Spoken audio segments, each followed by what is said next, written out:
dear students, welcome back to Radiation and Microwave Technique Lab. Many times while making you understand about the microwave bench setup, we usually tell you the microwave sources. So one of the microwave source which we have studied into the theoretical part is about Reflex Klystron. So Reflex Klystron is one of the microwave device. Another gun diode you can use as a microwave source device. There are a lot of other devices. Some are in the M type, some can be in a O type device. Some devices can be a solid state devices. So a low cost and the much popular tube kind of Reflex Klystron I am going to demonstrate in this session. So how it looks that you have already seen during the lab sessions. So this is what is the Reflex Klystron. So whenever we say Reflex Klystron, it is the single cavity tube and it can behave like an oscillator. So if it is two cavity or multi-cavity klystron, then that can behave as amplifier. So as such, we want a low power and the frequency of this Reflex Klystron is in the range of X band, and that's why we can say as the frequency is very large frequency, the component size you can see is little smaller and the X band frequency through this antenna terminal can be launched inside the rectangular waveguide. So like how magnetron in the one of my session I have shown you how that antenna can be launched inside the rectangular waveguide. Similar way, this antenna whose output is in the X band, that is 8.2 gigahertz to 12.4 gigahertz frequency, can be launched inside the rectangular waveguide, and then that oscillations, that wave can be keep on propagating inside the rectangular waveguide. Now this is all about the setup of microwave bench that you have seen many times during lab sessions. Now dear students, I am going to show you the cut section or internal part of this Reflex Klystron. Now there are different terminals that can be over here, and out of that one is the antenna output. Then into it there you can have the anode, cathode and the modulating signals that can be given into it. Now it is already cut for you to show internal construction.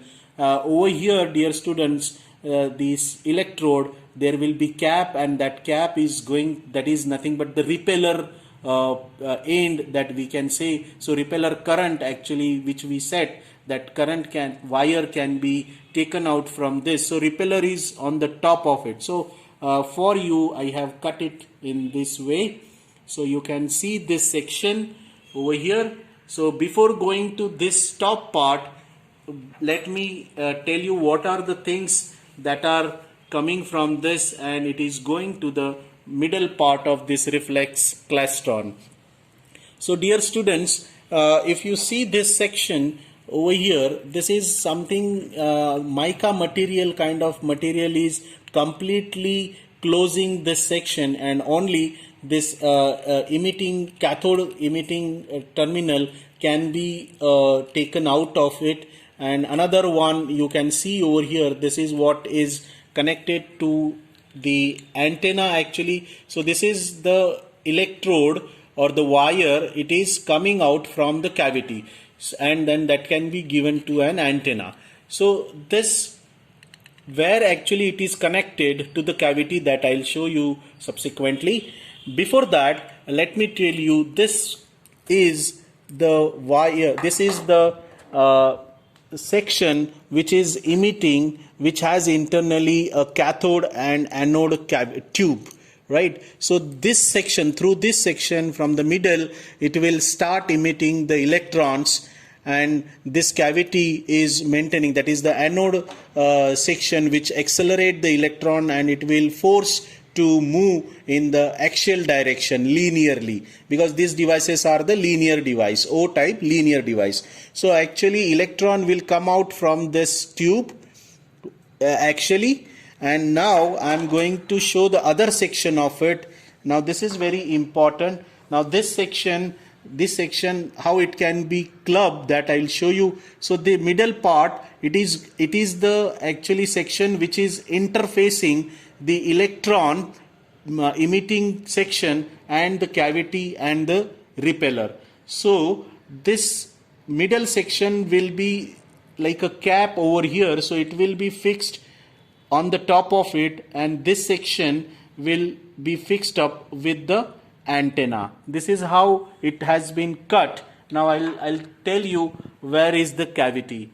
Now if you see over here, so you can see the a little bit 1 mm around section is taken, it is raised above this reference area, right?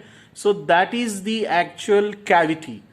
This is the cavity area. So when electron will go inside it, internally it will go towards the repeller. So there is a repeller. So before that repeller, it will try to go towards the repeller. But if the repeller voltage is a high negative voltage, it will try to turn back the electron. And there you can see here in this section, this is what is the around 1 to 2 mm cavity, a circular cavity. Can you see this raised part?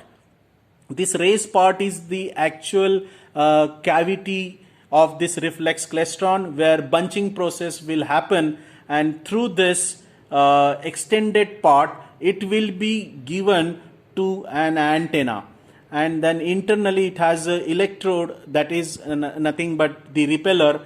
So the remaining electrons, if it is there, some of the electron is reaching towards the repeller, and through this repeller end, the signal or the current which is generated by this tube can be measured.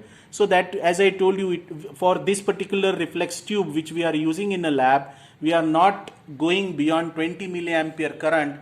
We are restricting it below the 20 milliampere current, right?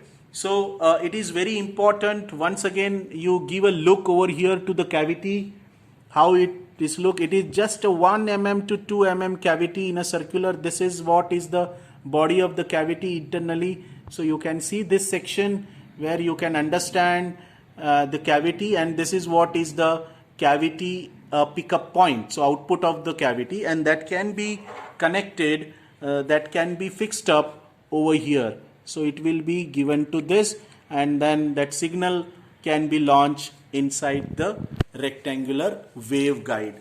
So this is what, student, I wanted to show you the internal construction of reflex klystron. In theory, many times you have been seeing the diagrams and the sections of it, but practically if you understand how it is constructed, so it will make you better understanding, and for that purpose we are making this video, so that visualization, what is there internally into it and how it has been constructed, that you should understand. So as frequencies are higher and higher, most of the time you can understand the component size becomes smaller and smaller.